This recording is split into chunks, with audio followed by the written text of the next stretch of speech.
fin approximation, okay? When we add fins to a surface, we want to increase the exchange of heat between the machine or whatever with the environment, right? By increasing the surface area, okay? And calculating how much heat the fin exchanges with the environment can get quite difficult.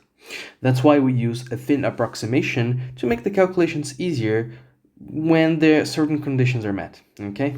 So we have a fin here with a few dimensions, and I want to emphasize the fact this is a very thin fin. So L is a lot larger than Y and B here, okay? Which simplifies our problem because now I can say that T, the temperature inside the fin, okay, so the temperature in the solid here is simply a function of X, okay? So this will make our life a lot easier. We can then write the energy balance equation, which just says that in steady state, this is true, Q CD, oh, sorry, yes, plus Q R, no, I'm getting the notations a bit messed up, QCD plus Q R dot minus N ds plus the integral volume of PdV, right, should be equal to 0. However, in this, we assume no internal heat generation and no radiation coming nowhere, so 0 equals the integral of S Q CD N ds, okay? So this is basically just the heat coming in and out through conduction here, and we chose this element of the fin to analyze, okay? So very important here, something that I messed up.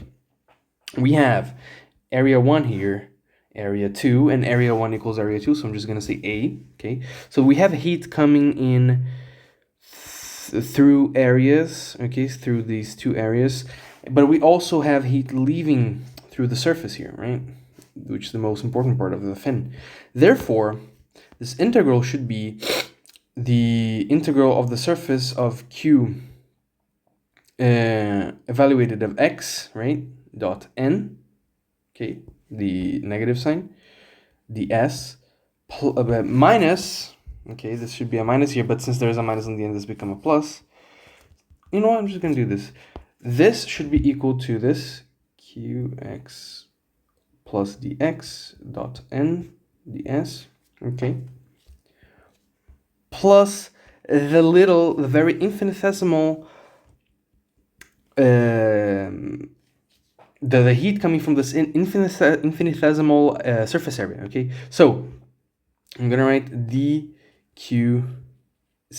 and this looks really weird to me at first, really fucking weird, because it seems like I am working with finite terms and then infinitesimal terms. So it seems like I'm getting an apple, and a crumb, okay? And this looks weird to me, like I'm summing and subtracting apples. Oh, this should be a minus here. I'm summing and subtracting apples and like getting crumbs in the equation. This doesn't really make sense, but it kind of does, because if you see, the key thing that we must understand is that we're not taking apples, and crumbs. We're taking the difference between two apples and a crumb. Apples that are infinitesimally close to each other. So when we subtract these two, we're gonna like have crumbs and crumbs. So the units will make sense. Okay, so this is why I got bugged out by this. Like, what the fuck? How is this even possible? But it is. Okay. So this is true. And then these integrals would be just, this would be minus lambda del t del x, okay, times an area should be equal to minus lambda, oh, sorry, this is evaluated at, you know what, I'm just going to write it like this, minus lambda a evaluated of tx del t evaluated at x, okay, should be equal to minus lambda a, the same thing, except here is x plus dx plus dq, okay. dqcc. So this is a ash, okay, times the area, the infinitesimal area, which is the perimeter, because here is y, this is b, right? So this is the perimeter, would be b plus y, right? 2 times b plus y, sorry. And this area over here would be just dx times dx times y, dx times y here, so from the back, and then up and down would be 2dx times b. So if you just do some arithmetic manipulations, we'll see that this is just p dx times t, Jesus, my t looks horrible, man. I want an elegant notation. Minus t fluid, okay? Why did I say tx? Because remember, alongside this infinitesimally small volume, here the temperature is not constant. This is exactly the problem. We want to find this out. So like the gradient of the temperature is null for each cross section, but throughout the x direction it isn't. So if this is t and this is x, this is not necessarily uniform. This could be something like this, okay? Very possible, whatever, we don't care. That's the problem we're trying to solve, right? In the first place, we want to know the temperature. Okay, now we're gonna do the infamous Taylor expansion. We're gonna say that del t del x of x plus dx should be, x plus dx should be equal to del t del x plus evaluate of x, of course, plus del dx dt dx evaluated x. Okay, so this is the second derivative, so we can just say that this is del squared t del x squared at x plus dx. The thing is, I'm writing del, but it should be d because, well, it's a function of one variable, but I'm just used to writing a partial derivative so often that, you know, I should be writing this, by the way. So this is a slight notation mistake, but so don't copy it like that. I mean, I just did most of it with like this, so I'm going to continue, but you shouldn't. So, and then there are other terms here, but we don't care. This is just lies mathematicians tell to feel superior to physicists, so we just ignore that. I'm just kidding. It's just that we ignore it because as the x approaches 0, these terms become negligible. So substituting this into our original equation, we have that this should be equals to minus lambda. Oh, so this is minus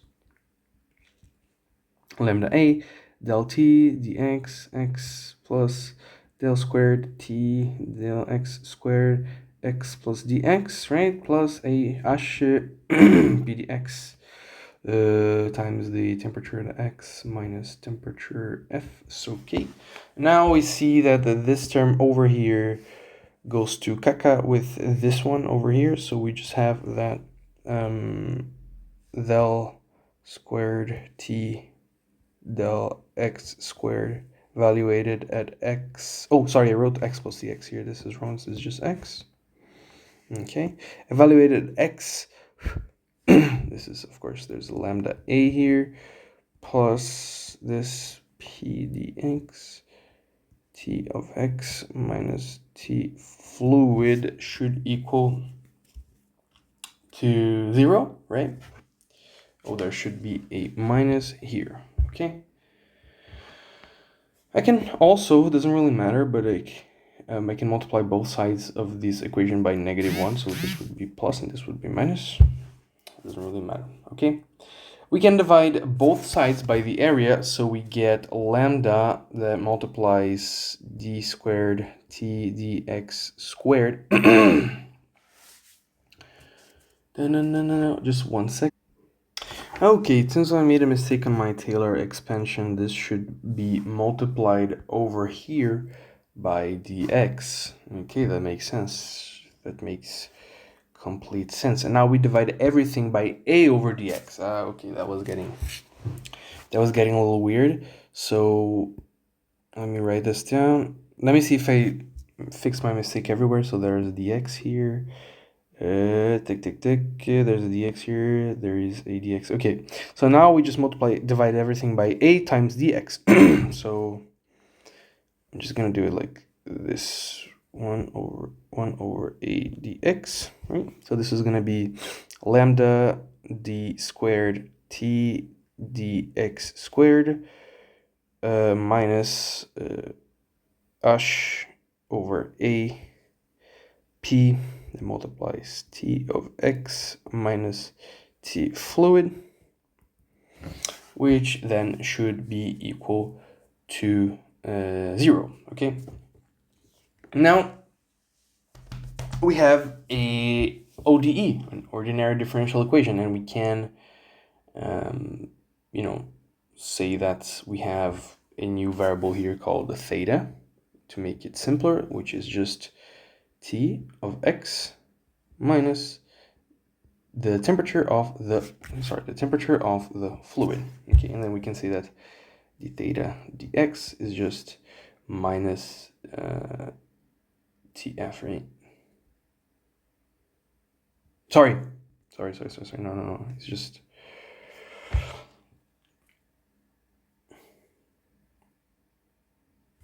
It's just not 1. It's t prime of x. Right? Yes, of course. Okay. Yeah. This is actually, sorry.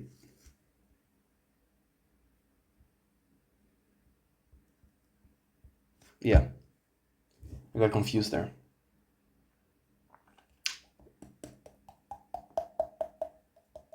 Yeah, this is alright because, we'll get rid of this term over here. It will become a nicer term. Yeah, exactly. So therefore our differential equations become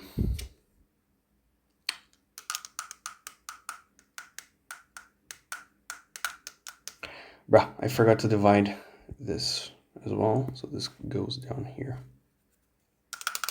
Yeah, now it seems good. Okay, then we can write del squared theta dx squared minus, and then we're gonna call this the m squared. This is theta equals 0, where m equals to the square root of hp ka. And we do it like this so it has a nice solution. Okay. Now, solving this ordinary differential equation, we have that theta is equal to c1e mx plus c2e minus mx. Okay, or just t x minus t fluid is equal to c1e mx plus c2e minus mx. And then we have to find the constant c1 and c2.